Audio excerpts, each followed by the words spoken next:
शिवे सीताराम। श्रीमद् भगवद गीता अध्याय 6 श्लोक क्रमांक 9। भगवान ने 7वें श्लोक में यह बतलाया था कि भगवान किसके हृदय में समाहित है।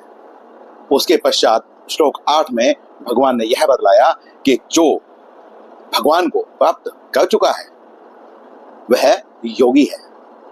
अब यहाँ भगवान 9वें श्लोक में यह बतला रहे हैं कि जो योगी होता है वह किस प्रकार व्यवहार करता है, क्योंकि पिछले श्लोक में तो भगवान ने जो जड़ पदार्थ हैं उनके प्रति व्यवहार को दर्शाया था, जैसे मिट्टी का ढेला, पत्थर और सोना। परंतु अब भगवान यहाँ पर बतला रहे हैं कि एक योगी मनुष्यों के साथ जो कि क्रिया कर सकते हैं उनके साथ किस प्रकार का व्यवहार करता है।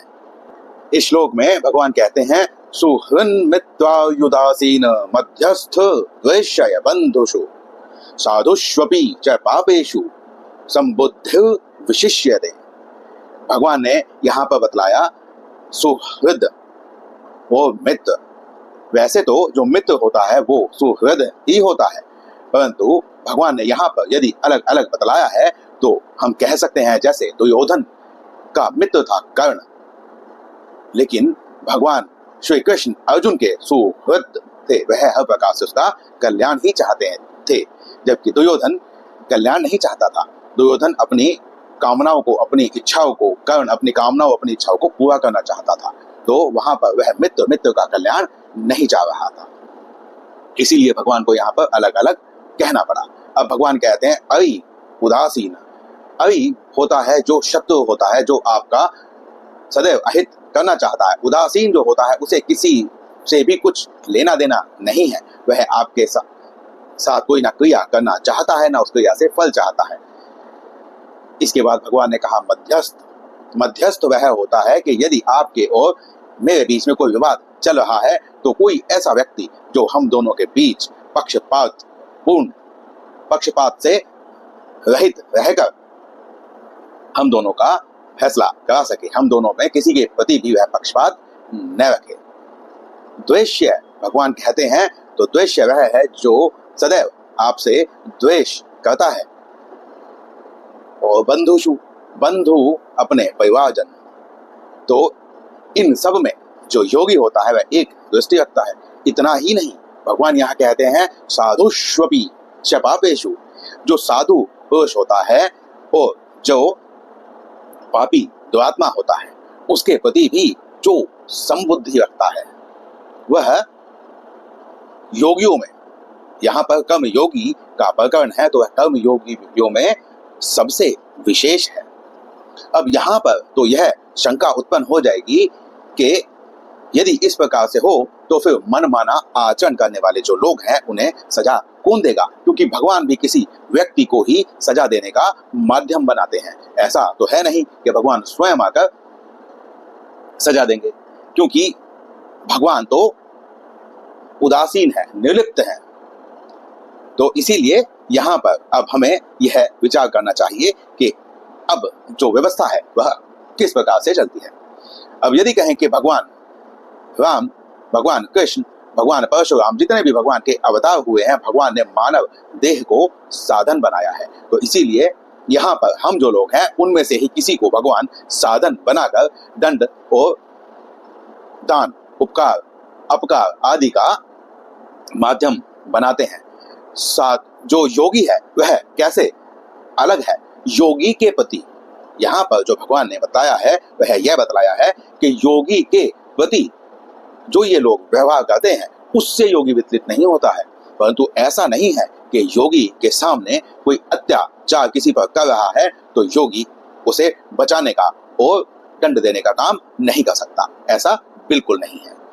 अगर हम ऐसा समझ लेंगे तो फिर हम वेदों का ही अपमान करेंगे, क्योंकि वेदों में यह कहा गया है कि वेद सम्मत जो हिंसा है वही असली अहिंसा है। वेद धर्म जहां पर हिंसा करने के लिए कहता है वही अहिंसा है, और जहां पर वेद धर्म हिंसा करने के लिए नहीं कहता है, यदि वहां पर कोई हिंसा करे तो वह हिंसा है।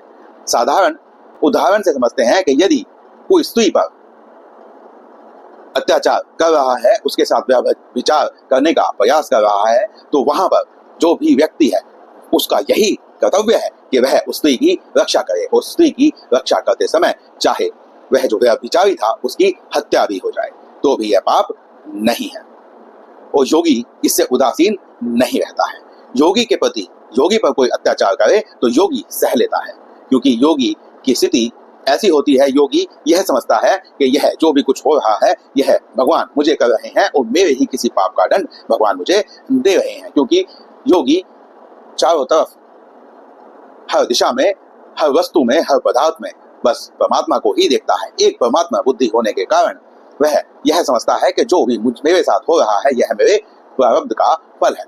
परंतु उसके सामने यदि कोई कर्तव्य आ जाए तो उस कर्तव्य से वह कभी भी मुंह नहीं मोड़ सकता है, क्योंकि फिर उससे लोक कल्याण नहीं होगा। और योगी का एक ही कर्तव्य है कि उसे लोक कल्याण करना है, उसे इस प्रकार का जीवन जीना है, ऐसा आचरण करके दिखाना है कि जिस आचरण को लोग अपना सकें, उसकी तारीफ कर सकें, उसे प्रेरणा बनाकर उसके पीछे चल सकें। तो योगी कोई भी ऐसा कार्य नहीं करता है जिससे लोक कल्याण नहीं हो रहा हो।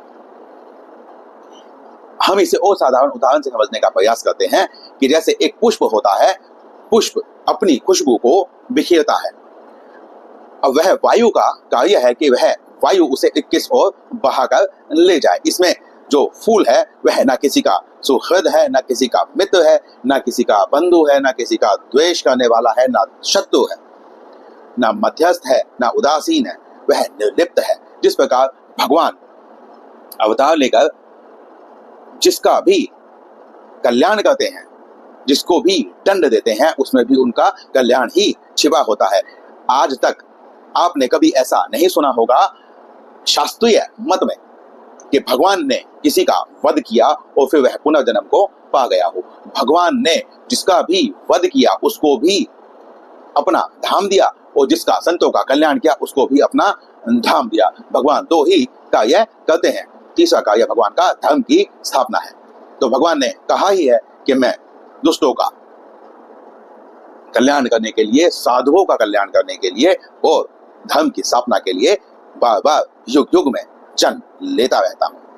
तो इसीलिए हमें भी इससे यह शिक्षा लेनी है कि हमें भी अपने मित्र, शत्रु, उदासीन हो, मध्यस्थ हो, जो भी भगवान ने यहाँ पर व्यक्ति बतलाए हैं, उनके साथ हमें यथासंभव धर्मोचित व्यवहार करना चाहिए। इस श्लोक में इतना ही। मिलते हैं अगले श्लोक में, अगले वीडियो में। श्री सीताराम।